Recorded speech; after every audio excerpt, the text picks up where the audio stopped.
button.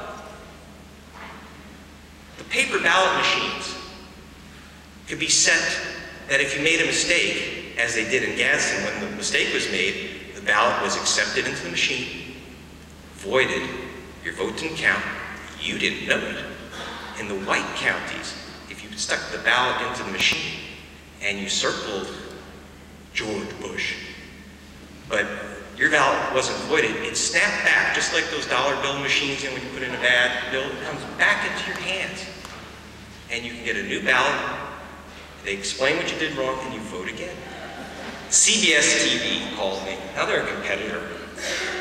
I don't have a deal with them, but you know, I'm an American. I wanted to get this right. They said, please give us something. This is really, really cool. Can you give us some of this material, please? We want to run this story like tomorrow night, please. I said, okay.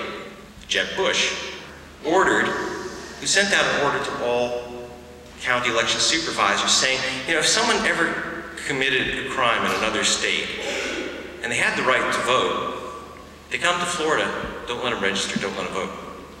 There's a problem with that called the United States Constitution, which says that you can't fly to Florida and lose your civil rights.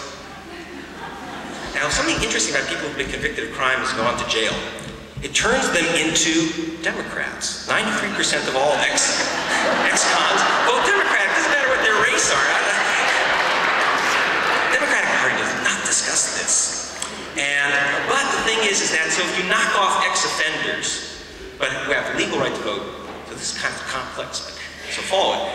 They did commit a crime, but they had the right to vote. But if you knock them off, 93% are guilty of something, voting Democratic. But CBS News grabbed this story. I don't want to say that your networks aren't on top of it. And they didn't run it the next night. They didn't run it the night after.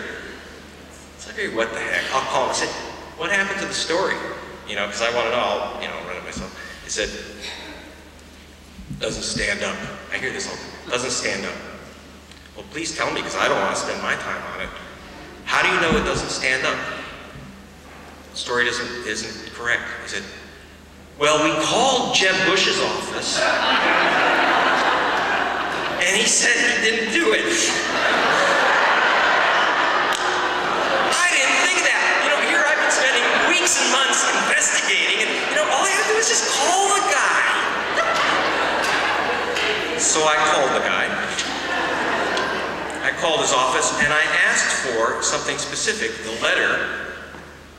This is in late February. I called his office. I said, I'd like a copy of this letter saying that people with rights to vote lose them when they come into Florida.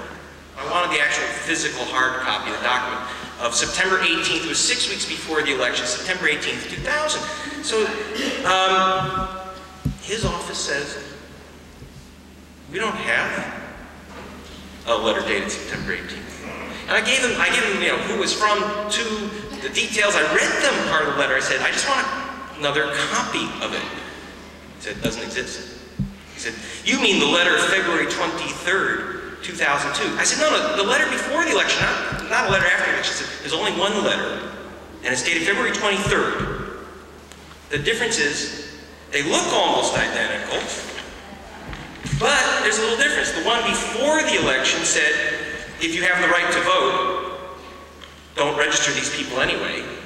And the one after the election said, if people have the right to vote, please help them register.